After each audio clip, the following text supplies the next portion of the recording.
de acompanhar a reencarnação na Bíblia, e hoje, aquele omelete ali, né? A homilética espírita, né? Então, nós vamos ver como é que ele vai destrinchar aquilo ali. Se ele errou no omelete com H, ou se ele complicou o homem, né? Vamos deixar por conta dele. Mas falando sério, nós vamos ver a respeito da gente usar a tribuna de forma adequada, né? Para alcançar o entendimento e o que é mais importante, depois do entendimento, a consolação. Porque entender certas coisas no Espiritismo, muitas das vezes, a princípio, assusta. Aí, se não tiver a possibilidade daquilo ali acalmar, a criatura até corre, né? A pessoa costuma não querer nem continuar a encarar a situação. Mas nós vamos fazer, conforme nós orientamos ontem, nós vamos começar de uma vez, 20 para as 10, nós vamos fazer uma paradinha para o lanche. Antes de descermos, nós vamos fazer o sorteio de livros, porque ao final nós vamos precisar não atrasar, porque o nosso companheiro volta para a Volta Redonda hoje, né? Logo depois da palestra. E que a gente tenha uma manhã bem proveitosa, e vamos pedir a Joana para fazer a prece, e em seguida o Santana já vai começar a tarefa da manhã.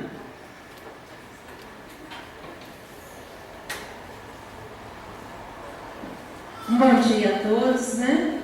Que a gente possa, assim, estar trocando essa alegria, somando a alegria desse encontro nessa manhã, que vai ser bem produtivo.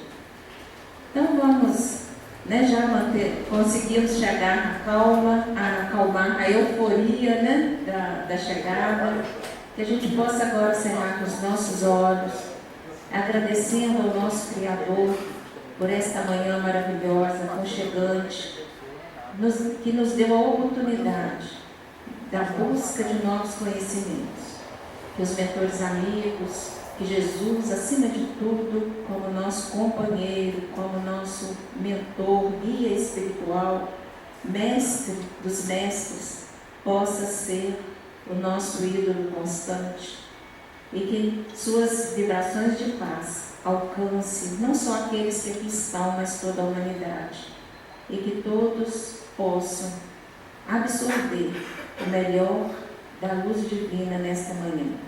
Obrigada, Senhor, em seu nome, iniciamos as atividades da noite, na certeza de que os trabalhadores amigos da Seara do Cristo estão ao lado do nosso companheiro Santana, intuindo e o auxiliando nas atividades que ele vai exercer com o seu amor e o seu carinho para todos nós. Assim.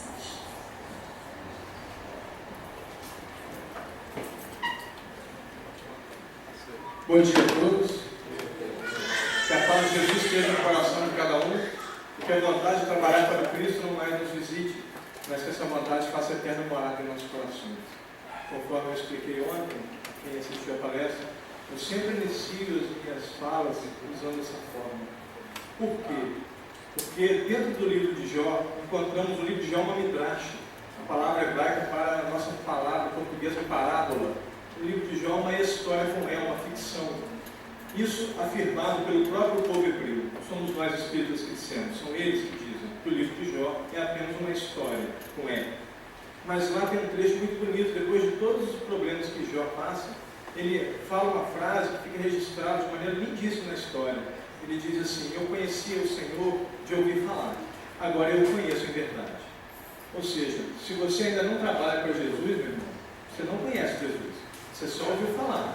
E às vezes ouviu falar muito dele, muito mais que qualquer um que está aqui. Mas, se você ainda não trabalhou para ele uma vez sequer, você nem começou a conhecê-lo. Então, por isso eu sempre inicio dizendo que a vontade de trabalhar para Cristo nunca mais nos visite, ela faça morada E isso tem que ser uma constante em nossas vidas, porque isso vai nos fazer muito, muito felizes. Trago a saudação de Volta Redonda a todos, agradeço o carinho que eu tenho recebido desde o momento que entrei nas terras das Gerais, através do meu amigo André, que abriu as portas, descobri que Leopoldina é a porta para o mundo, porque através de Leopoldina estou correndo trecho, estou falando em todas as cidades, quase, de Minas, São Paulo, Espírito Santo, me conheceram através de Leopoldina. Então, realmente, eu entendo agora o que a Beth tem costume dizer, que é uma cidade abençoada. A cidade de vocês não fica atrás, não fica com raiva, não. Mas por enquanto é a primeira vez, porque é um caso de Leopoldina mais antigo. Então, vamos falar. Eu quero perguntar o seguinte, mas eu preciso que vocês sejam honestos. Não há nenhum problema, não há certo e errado, só quero honestidade. Quem aqui já é orador, expositor, palestrante, qualquer outro nome que se dê, levante o braço, por favor. Sem medo. Ok. Quem aqui pretende começar? Ok. Muito bem. Alguém dos que não levantaram a mão é professor sistematizado ou de algum outro tipo de curso? Ok. Isso conta como exposição, tá, gente? Porque ainda que não seja um salão aberto, vocês estão fazendo uma exposição em público, mas não vocês são expositores também, ou oradores, ou palestrantes, ou palestristas.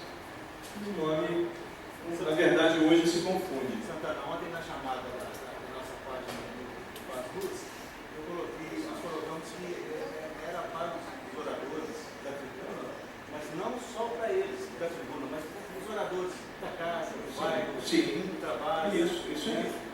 A ideia é essa. Uma outra coisa, uma outra pergunta também para começarmos bem. Quero também, mais uma vez, honestidade. Não tem certo e errado, só quero honestidade. Quem já conhecia a palavra homilética antes de vê-la no cartaz? Levante o braço. Ok, beleza, isso é muito bom. Honestidade tem que ser o princípio da oratória. Porque se eu não for honesto, como é que eu posso expor? Afinal de contas, a boca fala do que está cheio o coração.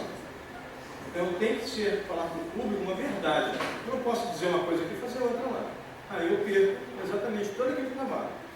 Agora, também, ainda dentro dessa pergunta, quem, assim que viu ou logo após, foi ao dicionário procurar o significado? Bacana, isso aí. Eu defendo, isso é algo pessoal, isso é meu. Eu defendo. Isso tem que ficar claro, é minha opinião, esta é a minha opinião. Eu defendo que o dicionário não é o pai dos burros. O dicionário é o pai dos inteligentes. Quem vai ao dicionário é inteligente. Os burros não vão ao dicionário. O dicionário é o pai dos inteligentes. Reformulando o que a Zezé falou, a palavra está certa, não tem nada com novo. Nós vamos começar por retórica. Alguém já ouviu falar dessa palavra? Retórica? Pois é. Retórica, a arte de falar bem, de se comunicar de forma clara e conseguir transmitir ideias com convicção. A convicção é algo importantíssimo, porque ela pode tolir imediatamente o argumento de um indivíduo. Um jovem chegou para mim na faculdade de teologia certa vez e disse assim: Santana, mas esse negócio de vocês espíritas falarem com os mortos, isso não é bíblico. Eu falei assim: o livro do profeta Daniel, capítulo 16, versículo 5, abre aspas. No fim dos tempos, os que dialogam com os mortos serão verdadeiros eleitos diante de Deus. Fecha aspas, ponto. Fui ou não fui convicto? Fui convicção ou não fui? Aí ele estava com a Bíblia embaixo do braço. Na teologia nós dizemos que a Bíblia embaixo do braço é simplesmente a Bíblia embaixo do braço. Vai ser mais fácil para trabalhar. Mas quando ela não sai, nós chamamos um termo técnico, guarda isso, é um termo técnico. Nós chamamos de Bíblia suvaqueira. Ela está ali para fazer a função do desodorante, porque o cara não tira ela dali, então ela só está ali para colher suor. Porque se ele está embaixo do braço, é mais cômodo você carregar uma coisa embaixo do braço, você está com um braço e meio livre. Mas se não sai dali, ela só está ali para colher suor. E ele estava com a Bíblia embaixo do braço, ainda não sabia que era suvaqueira. Aí eu virei para ele e falei assim: e aí? Aí ele: eu preciso procurar saber. Eu falei: ô irmão, a espada está aí embaixo do seu braço, saca a espada.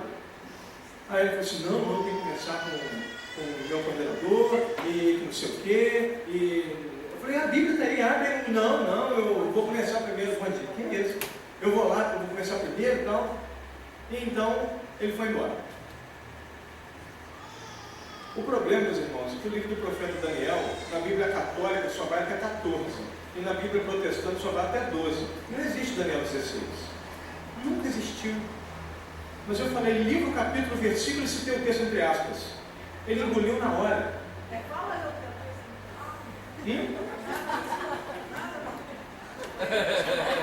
Ele engoliu na hora. Por quê? Porque eu fui com convicção. Eu não falei, eu acho, quem sabe, vai que cola. Eu falei, livro, capítulo, versículo. Intimidei o Deus.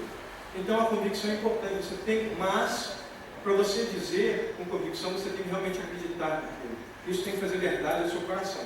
Você vai ser sempre naturalmente convicto se aquilo falar uma verdade para você. Por isso eu falei o texto, o tema é homilética espírita, a arte de falar, mas especificamente no caso de hoje, para os espíritas. Dialética, arte do diálogo, a arte de debater, de persuadir ou raciocinar. Persuadir, às vezes as pessoas confundem a ideia da pessoa, a palavra persuadir quer dizer tirar a ideia do outro e colocar a minha. Não, persuadir é fazer com que o outro pare para pensar. Então, às vezes você faz uma palestra falando sobre um tema específico e a pessoa fica até meio sem ação e fala assim, mexi com você? Você sentiu que eu te peguei pelo ombro e te sacudi? Senti, então está tudo certo. E isso é isso que eu queria fazer mesmo. Eu queria que você pensasse. Você vai já acreditar porque fulano disse, que Beltrano disse, não funciona. Porque se eu acredito por causa do fulano, não está mudando nada na minha vida. Então eu tenho que rever os meus conceitos. Hermenêutica é uma palavra bem bonita. Nós usamos constantemente, às vezes não sabemos que usamos, mas usamos a hermenêutica. A arte ou técnica de interpretar e explicar um texto ou discurso. A hermenêutica é usada na teologia principalmente para fazer a transposição do tempo.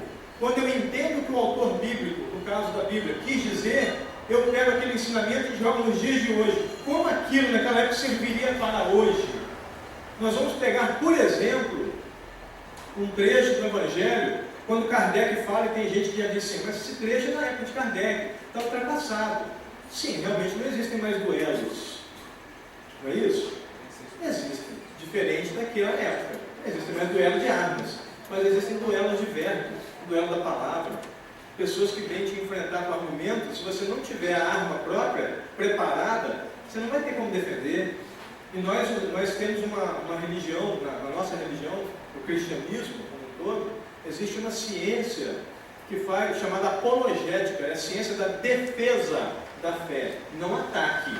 Isso tem que ficar claro. A apologética não é ataque à fé alheia, é defesa da minha.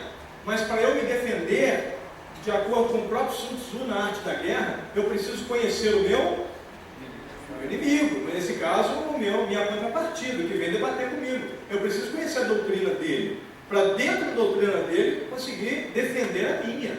Principalmente para nós espíritas que não somos conversionistas. Nós não temos a intenção de converter ninguém ao espiritismo.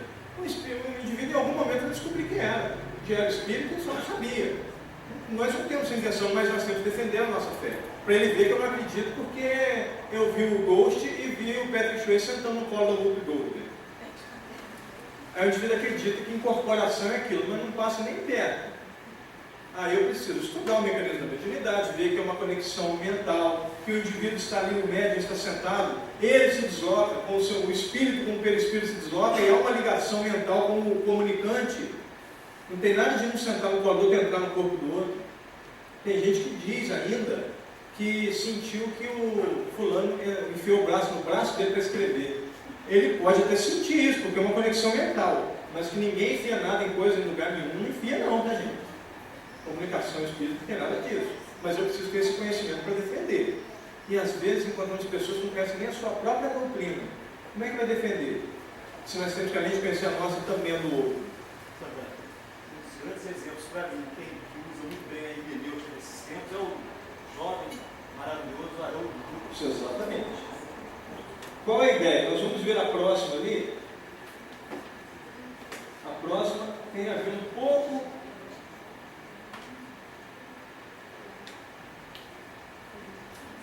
Tem a ver um pouco comigo, porque eu amo esse próximo método. porque eu sou exegeta e exegese é algo importantíssimo. A exegese, análise, interpretação ou explicação detalhada e cuidadosa de uma obra, um texto, uma palavra ou expressão. Quem já assistiu palestra comigo percebe que eu tenho cuidado de demonstrar, explicar a origem da palavra, explicar como a palavra se encaixa, que naquela época o que queria dizer, por que disseram isso. Essa é a função da exegese, entender o que o autor na antiguidade quis dizer lá. Lá ele acabou, na verdade ele queria dizer isso. Ok. Aí o hermeneuta vai fazer o quê? Ele diz, hoje, como que eu aplico? É essa a função. Quem normalmente exerce a hermenêutica são os pregadores, são os oradores, são os pastores, os padres. Pega as expressões idiomáticas. Eles ali trazem para o dia de hoje. Como que aquilo interfere na sua vida hoje, no dia a dia? No dia, porque naquela época sim, hoje. Hoje, o nosso exemplo nós acabamos de dizer do Evangelho, dos enfrentamentos armados, que agora são através de palavra. Mas existem ainda. E, por final, a tal da homilética. A arte de utilizar os princípios da retórica com a finalidade específica de falar sobre o conteúdo religioso. Homilética é um termo usado especificamente para a comunicação religiosa. Pode ser usado em outras áreas? Sim, porque nós temos um processo na nossa língua chamado catacrese, que é um processo natural da nossa língua, nesse caso uma figura de linguagem, que as palavras, os vocábulos tendem a adquirir novos sentidos ou até, inclusive, perder o seu sentido original. Então, o homilética, que foi criado para discurso religioso, em algum momento pode ser usado para um discurso político, de dizer que o indivíduo é um especialista em homilética, mas ele nunca falou nada religioso para ninguém. Pode ser que aconteça, mas foi criado para falar acerca da religião. Até aí tudo bem? Tem uma prova no final, com média 7. Eu pedi para avisar, se não avisar não é problema meu, vou aplicar a prova de qualquer jeito.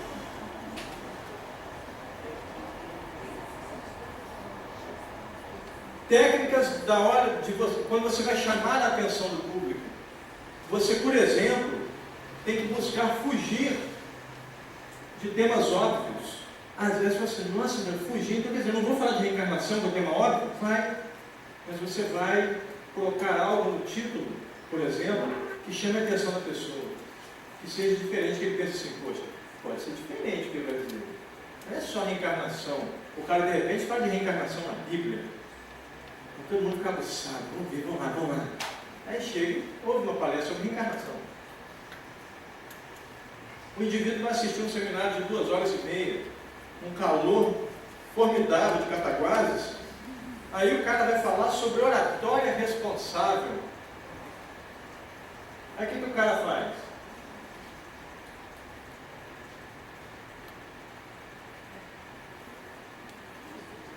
Homilética espírita. Alguém teve que ficar curioso. Falei assim, que diacho que esse infeliz vai falar? Pois é, ganhei, na hora que eu coloquei essa expressão, ganhei a curiosidade de alguém. E isso para mim já valeu, porque se você ficou curioso, isso prova que o canal Futura estava certo na sua penúltima campanha. Não são as respostas que movem o mundo, são as perguntas. Então não fiquem com raiva de mim não, mas era a intenção. Eu disse para a Lu, desde o início, vamos colocar uma expressão que vai fazer o pessoal pelo menos coçar a orelha. Seguindo, nem sempre o melhor é falar sobre o assunto com o qual é mais familiarizado, mas sobre aquele que chama a atenção do público. Às vezes você precisa chamar a atenção da pessoa. Às vezes é um momento em que você precisa tocar em algo que não é a sua especialidade. Às vezes você se especializou em um dos 3 aspectos da doutrina, mas alguém te chama para falar de outro. E aquele outro aspecto é importante também, porque a doutrina se baseia num tripé. Qual é esse tripé? Ciência, filosofia e religião. Vou pegar um exemplo clássico disso. Esse ano nós tivemos a Pogel, e a Pogel esse ano teve como base a ciência. É o quartel dobrado. Mas um dobrado é pouco. Porque a ciência, a parte científica não é o meu foco no Espiritismo. O meu foco é filosófico e religioso. Para falar de filosofia e religião, vou contar comigo, mole. Mas científico, na hora que falou, pensei assim, não vou ser útil esse ano provavelmente nem vou na Pogel, se for, vou para assistir. Mas o que acontece? Nós precisamos argumentar um exemplo sobre Deus. Vou chegar para um indivíduo que é cientista, como é que eu falo sobre Deus com ele? Para buscar, pelo menos sacudir o indivíduo, segurá-lo pelo ombro e dar uma sacudidela nele, eu preciso falar dentro de que conhecimento? O científico, que é a área dele. Aí eu vou dizer para ele acerca do que a doutrina confirma. Vou falar do criacionismo, que é defendido por físicos. Vou defender a ideia de que os físicos criacionistas dizem que existe um único Criador, que ele é absolutamente inteligente, absolutamente sábio. E aí eu estou falando dentro da física. E ele vai argumentar, mas ele vai ter que entender que ainda não existe uma prova cabal e definitiva. Se nós falarmos dentro da filosofia, podemos falar acerca de Descartes, quando faz a defesa da razão, diz que é impossível declararmos absolutamente que Deus não existe. Então nós temos que buscar ver o conhecimento daquele indivíduo. Vai começar com um professor de filosofia da faculdade ou do segundo grau. A maioria dos professores de filosofia dessas universidades, dessas escolas, são ateus. Eles são o que nós chamamos de filósofo purista. Mas se ele é filósofo, você quer falar sobre Deus, tem que falar da filosofia. Ele conhece Descartes, vamos falar de Descartes. Nós precisamos conhecer. Então, talvez você não vá fazer uma palestra tão brilhante como você está acostumado a fazer nos temas que você conhece. Mas se não for assim, como é que nós vamos aprender coisas novas? Quem garante que você não precisa só do gatilho e você se apaixona por aquele aspecto da doutrina e se torna um grande preletor daquele aspecto doutrinário? Mas tudo tem a ver com a busca. Lembrem-se, as perguntas é que movem o mundo, as respostas não. As respostas apenas tendem a paralisar a busca. Por isso é ótimo encontrar uma resposta, mas é melhor ainda ter uma nova pergunta. É comum que as pessoas queiram ouvir sobre possíveis soluções de problemas e como lidar com situações complicadas. Às vezes a pessoa não chega naquela espírito e quer que você diga para ela o seguinte: olha, eu perdi um ente querido, o que eu faço? Eu quero parar de sofrer agora. Eu disse: meu irmão, a única coisa que eu posso fazer é pedir para que Deus te mate agora para você encontrar com seu ente querido, porque aí o sofrimento acaba. Não é a única forma, porque o próprio Jesus afirma isso. Que nós vamos lá no Sermão do Monte, bem-aventurados os que choram, não é isso? Pois encontrarão consolo, não é isso? Sim ou não? Não, não é. A tradução correta de um texto hebraico que é referente a esse texto grego diz que, na verdade, ele diz rachirei, raiz do verbo rachar, quer dizer avante, não tem nada de bem-aventurado. Avante os enlutados. É um choro específico. Ele está falando só os que choram, ele está falando um choro do luto. Então o que ele está dizendo? Avante você que chora por luto, pois que em algum momento você receberá o consolo. Qual é o único consolo para alguém que perdeu um ente querido? O único, não tem dois. Reencontro. Saber que continua vivo? Não. Não. A vida continua? Não. O reencontro. Analisem comigo a palavra saudade, com qual verbo ela comumente é usada. Sempre no presente. Eu estou morrendo de saudade. Nossa, como eu sinto sua falta. Nossa, como eu estou com saudade de você. Aí quando você reencontra com a pessoa, qual a primeira coisa que você fala? Está. Por que ele vai para o pretérito perfeito? Por quê? Na hora, ela morre no ato do reencontro. Jesus está dizendo: quando for a sua hora, se você se mantiver avante, fixado em Deus, focado em Deus, quando for a sua hora você vai partir, e então você vai receber o consolo. Você estará de braços dados com a pessoa que partiu antes de você. Isso é consolo, a única coisa capaz de consolar. As outras, a ideia de que a vida continua, do processo encarnatório, nos traz um alívio, mas o consolo absoluto é o reencontro, principalmente no caso de uma mãe que perdeu o filho. Então nós vamos ter que explicar isso para ela, dizer para ela: minha irmã, Jesus já avisou que esse reencontro vai acontecer, mas tem que ser no momento certo, porque às vezes a pessoa está com tendência suicida por causa do desespero. Fala: minha irmã, não pode, se você fizer isso, vai demorar muito mais para você encontrar o seu ente querido. Ou meu irmão, você precisa esperar, a buscar em Deus, e ali sim eu vou passar para aquela pessoa pessoa hoje o que é possível, os conceitos que vão aliviar aquela saudade, que é que a vida continua, que nós vamos ter um reencontro, mostrar referências históricas dentro da doutrina espírita, de espíritos relatando que reencontraram seus entes queridos, André Luiz dizendo ao nosso lar que reencontra sua mãe. É engraçado também falar isso, porque tem gente que fala assim, não, porque eu quero muito para o nosso lar. É que, se puder escolher, eu quero ir para onde a mãe do André Luiz está. Se eu puder escolher, eu quero ir para lá, porque ela está numa situação melhor que ele. Não, porque eu quero ir para o nosso lar, eu também quero, mas eu quero ir para onde ela está. E, se puder, eu quero ir para onde a veneranda está, porque a veneranda tem acesso direto a Jesus. Nossa, como que me tirar a dúvida? Nossa, eu ia arrumar um jeito de amarrar Jesus, você está amarrado em seu próprio nome. Não sai daqui enquanto não tirar todas as dúvidas que eu carreguei pelas minhas existências. Santana, uma noite a gente estava fazendo esse trabalho e aí eu iniciei com essa questão do pessoal, né? Logo mais, a hora que a gente dormir, vocês aceitam ir comigo para o umbral? A pessoa achou muito estranha a pergunta e ninguém quis ir comigo para o umbral naquela madrugada. Aí o modelo pergunta, né? Gente, que tal? Vocês aceitam então ir para o nosso lado, pelo menos? Todo mundo quis ir para o nosso lado. Ah, mas vocês sabem que o nosso lado é dentro do umbral?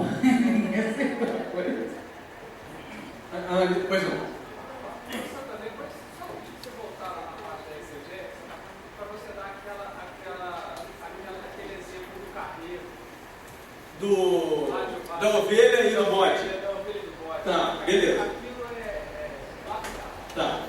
Ele pediu para falar sobre uma explicação que eu dou sobre o capítulo 25 de Mateus, a partir do verso 30, quando Jesus fala que virá o momento em que o justo juiz chegará e separará ovelhas de bodes. E é interessante esse texto porque as pessoas muitas vezes não têm ideia do que significa aquilo. E dentro do processo chamado exegese, do estudo exegético, nós vamos entender que Jesus, como mestre, como rabi, ele falava dentro do entendimento daquela pessoa. O mestre mesmo, ele fala do entendimento daquele indivíduo para quem ele está falando. Ele não simplesmente fala, ele fala de maneira que o outro entenda.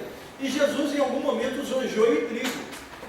E agora começa a usar ovelha e bode. Pô, podia seguir assim, manter, né? Ovelha. Por quê? Porque, na verdade, ele estava seguindo. Porque quando ele fala de joio e trigo, ele está falando para agricultores. Quando ele fala de ovelha e bode, está falando para agropecuaristas, criadores de animais. E por que ovelhas e bodes? Para quem não conhece, a ovelha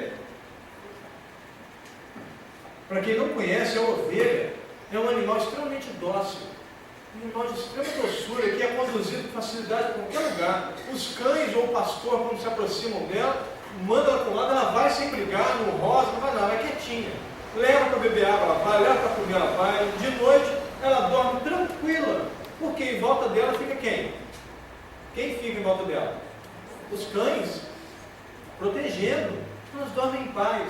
Até no momento mais difícil da ovelha, que é o momento para ela, que é o momento da tosquia, mas você prende ela no local, ela começa a tosquiar. Você imagina o seguinte: você que tem problema com o motorzinho do dentista, imagina um motorzão arrastando o seu corpo inteiro sem você conseguir olhar e ver o que estão fazendo. Mais ou menos isso. Então a ovelha está ali, ela fica presa, se debatendo, e primeira vez se debate muito, segunda vez se debate ainda, a terceira, tal, na quarta, quinta vez ela vira um monge budista. Ela está lá em paz, tranquila, aí o cara, ela está lá, sossegada, como costuma se dizer em São Paulo, está lá sussa. Aí, inclusive quando termina, ela olha assim, terminou? Foi rápido hoje, você cortou direitinho? Tá. Ficou meio desleixado aqui, mas dessa vez passa. De graça mesmo, não vou reclamar. Ela ficou bem depois de um tempo. Jesus fala que esse caso, a ovelha, não, ainda não, tem que explicar o bode. Não vai ficar muito fácil. O bode é um animal extremamente complexo. O bode, se você não conhece, se você conhece bem, ele já conseguiu jogar você no chão uma vez, pelo menos. O bode é um animal extremamente renitente, resistente, é um animal teimoso.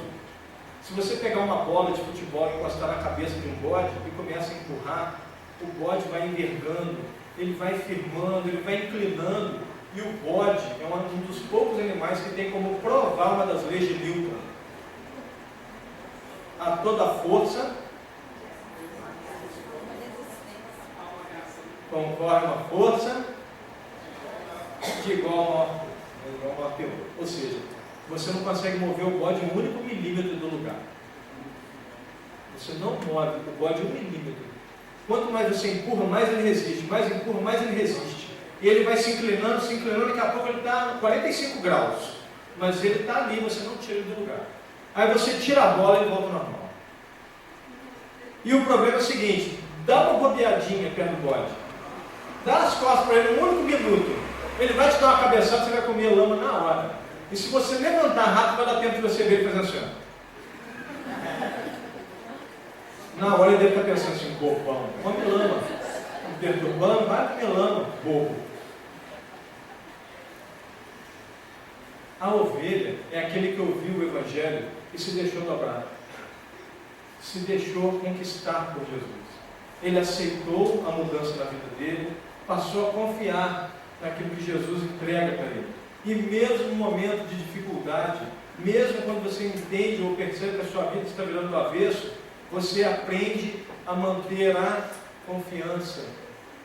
Porque você sabe que você está sempre sendo amparado, sempre protegido pelos cães, que neste exemplo específico, Jesus está falando dos espíritos superiores que estão sob a ordem dele, que estão mais junto de nós, mais próximos, e ele, como pastor das ovelhas, sempre nos guiando. As ovelhas são os cristãos que ouviram o Evangelho e se deixaram dobrar, aceitaram e deixaram que ele mudasse a vida deles. E por conta disso eles são sempre felizes, sempre tem água fresca, sempre tem comida em abundância, e podem dormir em paz, estão sempre sendo protegidos. O bode é o cristão que não aceita de forma alguma, é o indivíduo que ouviu o Evangelho, mas não se dobrou de jeito nenhum, resiste a todo custo, vem com palavras prontas, com frases concretas, travadas nos seus preconceitos, e não aceita sequer fazer um teste.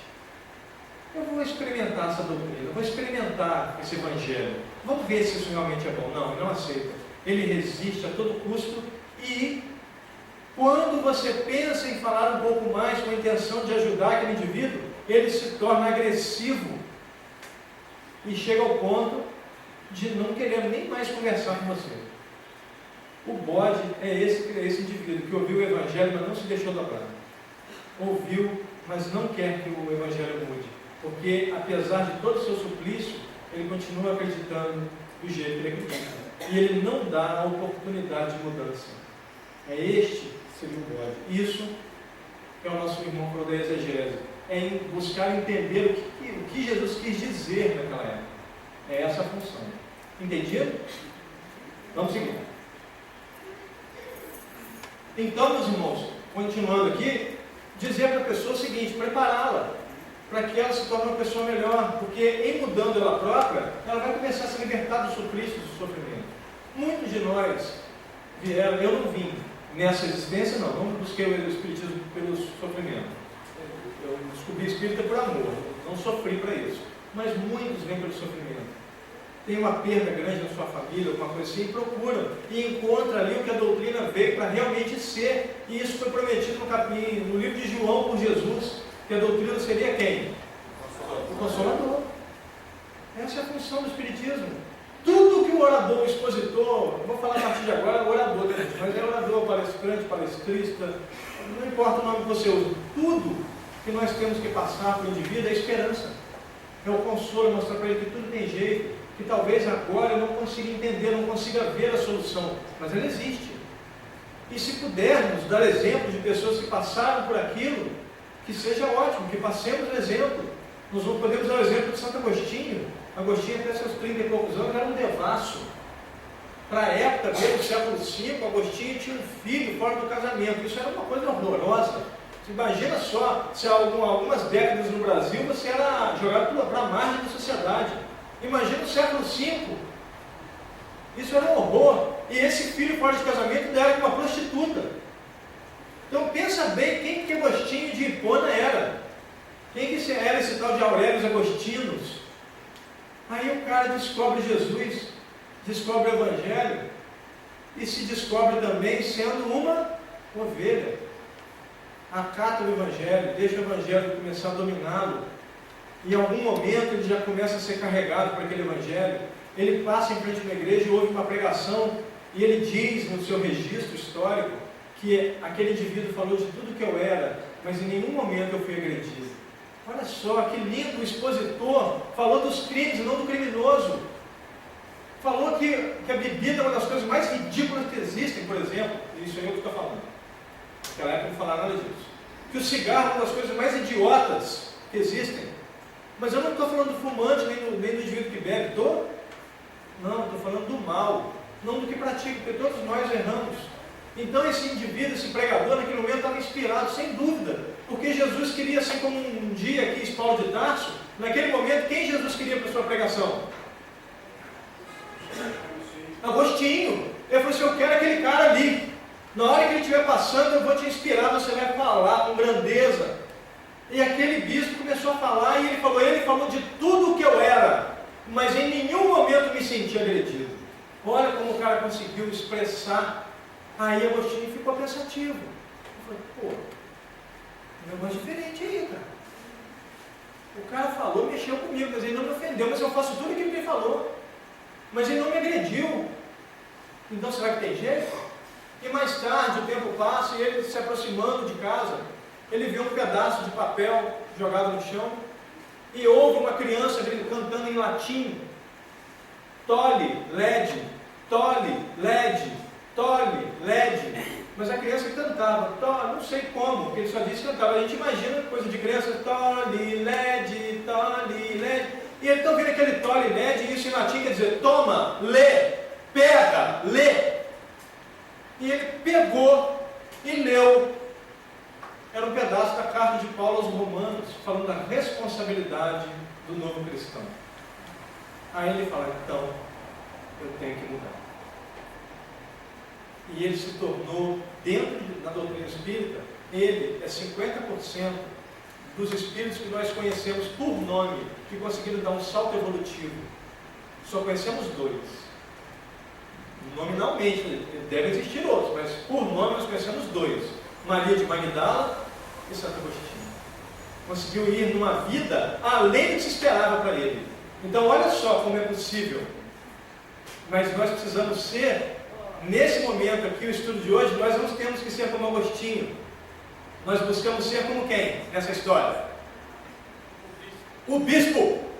Nós temos que ser esse pregador que gera esperança, que faz com que as pessoas sejam movimentadas e dizem, meu Deus, tem jeito. O cara falou um negócio ali, o cara mexeu comigo, eu quero ajudar. Santana, você está falando, eu estou refletindo aqui, eu acho que uma passagem também que explicita muito bem isso que você está falando, é quando Jesus transforma Levi em Mateus e quebra a cabeça de bode de Pedro e o transforma em ovelha para os dois se encontrarem. Exatamente. Na casa de Levi. Na casa de Levi. Então, inclusive uma curiosidade, por que o Evangelho de Mateus tem como sigla MT? Não, quer dizer o melhor de todos. Eu também acho. Adoro Mateus. Isso que fique claro, é a opinião pessoal. Eu também. Muito claro. Adoro Mateus. Entendeu? Mas para mim, Mateus é o melhor dos 4 evangelhos. Para mim, minha opinião. Se você duvida de mim, estude os 4 e decida.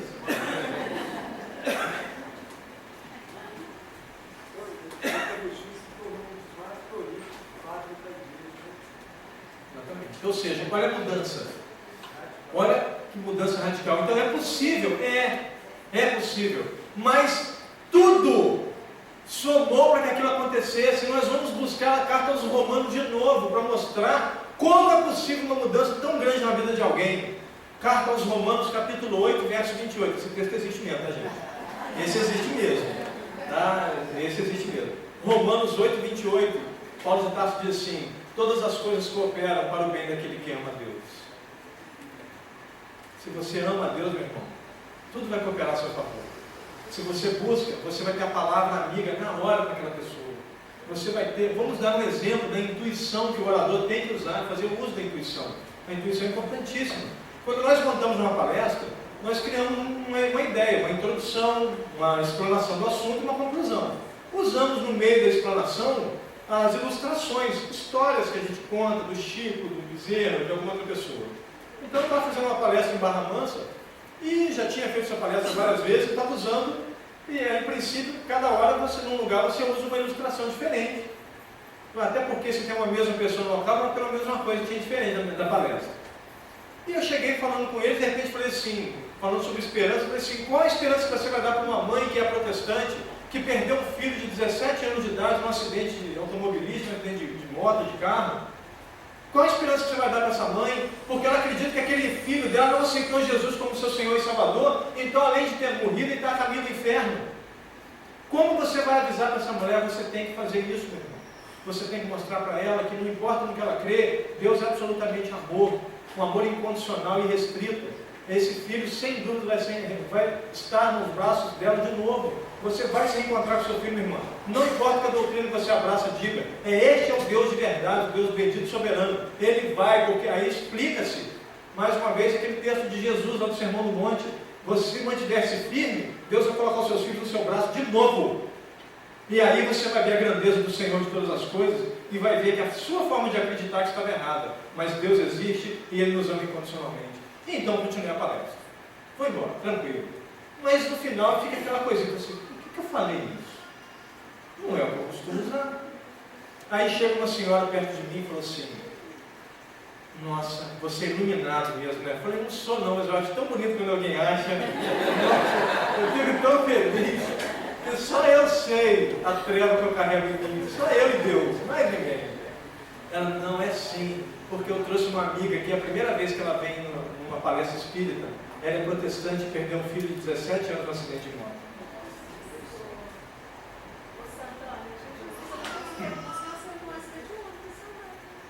Oi? Entendi. Sim, durante o processo de doutrinação. Inclusive, é muito comum um doutrinador migrar para oratória. Porque ele está ali, ele começa a ganhar recurso, ganhar confiança em falar, começa a falar com alegria, com convicção, e começa a querer falar não mais só para os que partiram, mas para aqueles que ainda têm tempo de nessa existência mudar. Entendeu? É comum, foi o meu caso. Eu trabalhei como doutrinador durante anos. E então veio a vontade de começar a falar para os que estavam encarnados ainda, ver se dava tempo de diminuir o fluxo lá na minha mediúnica. Então analisem bem, nesse caso, quando terminou, aí eu procurei a mulher e falei assim, quem é ela? Ela falou assim, é ela. Eu falei assim, minha irmã, eu não tive a intenção de forma alguma de agredir a sua fé. Ah não, você não vai agredir minha fé não. Aí eu cheguei a perder a mulher e falei assim, a paz do Senhor Jesus, ela paz do Senhor Jesus. Não, fica tranquila, eu também acredito assim. Isso é muito bacana, porque o protestante fala com convicção, o católico romano também, que morreu, está lá, ele com Deus. E se não aceitou Jesus, para o católico romano vai para onde? Para o purgatório. Para o protestante, direto para o inferno. Tá. Agora, esse indivíduo que não aceitou Jesus, que morreu no acidente, é seu filho. Para onde que ele vai? Aí ele não vai para o inferno, nem a pau, não. Aí você vai começar, não, mas o Espiritismo fala que o inferno não existe. Que Espiritismo? Você é protestante? Não, mas eu não falo negócio de reencarnação. É que reencarnação, você não acredita nisso? Ou seja, por quê? Porque a esperança é maior do que a crença. E a mãe não perde de forma alguma a esperança. Isso é fantástico. E nisso ela vê que a doutrina que ela defendia é nada perto do amor que ela tem pelo filho. Isso é importante para nós. Quando escolher o tema, pesquise bem sobre ele. Mas ao pesquisar esse tema, leve em consideração também quem vai ouvi-lo. Esqueça disso. Às vezes a pessoa não tem um cabedal de conhecimento para administrar aquilo, então você vai ter que passar de maneira simples, porque no final das contas, a ideia é passar o conhecimento de maneira que ele se torne consolador. Sempre. Não importa se você vai fazer através do método, pelo foco científico, religioso ou filosófico. A função do doutrina espírita é uma só. Ela só tem uma função. Que esclarecer é bonito. Mas no final das contas ela só tem uma única função. Qual é? Consolar. Ponto. Mas quando eu falo esclarecer, porque ao tornar uma informação mais clara para você, eu te torno livre. Quem promete isso é Jesus, no capítulo 8, verso 32 de João, que também existe esse texto. Eles estão meio cabreiros comigo. Esse texto existe. João 8,32, e conhecereis, pois, a verdade te libertará. Você quer ser livre? Então você precisa conhecer a verdade. Então eu vou te esclarecer acerca disso. Mas isso te tornará livre. Te tornando livre, eu te trago o quê? Responsabilidade. Você agora tem que cuidar da sua própria vida. Mas como que eu posso ser responsável se eu estou desistindo de viver? Qual é a responsabilidade daquele que desiste?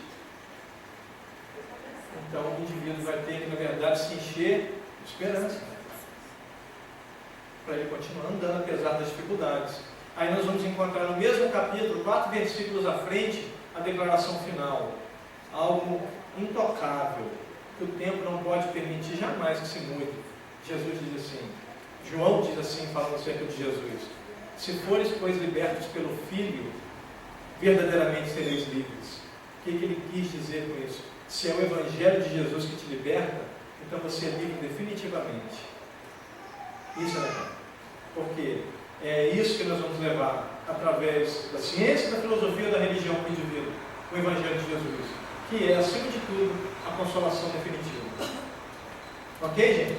Então, pesquise. Não tenha medo de dizer que você não conhece o tema.